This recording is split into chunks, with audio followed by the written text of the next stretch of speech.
৭৪তম মৃত্যুতিথি যুদ্ধ সন্ত্ৰাস আৰু সাম্প্ৰদায়িকতা বিৰোধী দিৱস হিচাপে পালন।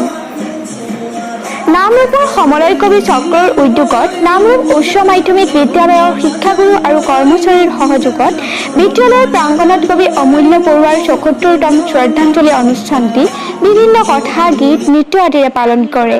স্মৃতিচাৰণ সভাখনৰ সভাপতিৰ আসন অলংকৃত কৰে সমলয় কবি চক্ৰৰ সভাপতি জিতুমণি শইকীয়াই। সম্পাদক সাজিদ আলীয়ে আগধৰা অনুষ্ঠানটিত কবি অমূল্য বৰুৱাৰ প্ৰতিচ্ছবিত বন্তি প্ৰজ্বলন আৰু স্মৃতি তৰ্পণ কৰে। যৌথভাৱে নামৰূপ উচ্চ মাধ্যমিক বিদ্যালয়ৰ প্ৰধান শিক্ষয়িত্ৰী শ্ৰীযুতা মীনাক্ষী শইকীয়া আৰু নামৰূপ মহাবিদ্যালয়ৰ উপাধ্যক্ষ শ্ৰীযুত বিমল গগৈদেৱে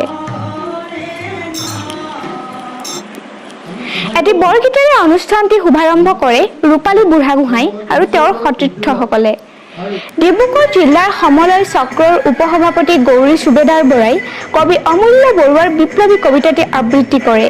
নিৰ্দিষ্ট বক্তা হিচাপে উপস্থিত থাকি সদৌ অসম লেখিকা সমাৰোহৰ কেন্দ্ৰীয় কাৰ্যকৰী সদস্যা শ্ৰীযুতা অনিমা বৰুৱা দেউৰীয়ে কবি অমূল্য বৰুৱা কাব্য সাহিত্যৰ প্ৰাসংগিকতাৰ বিষয়ৰ ওপৰত ভাষণ প্ৰদান কৰে।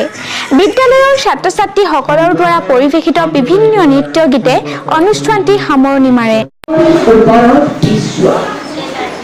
আমাৰ আছে ভবিষ্যতেৰ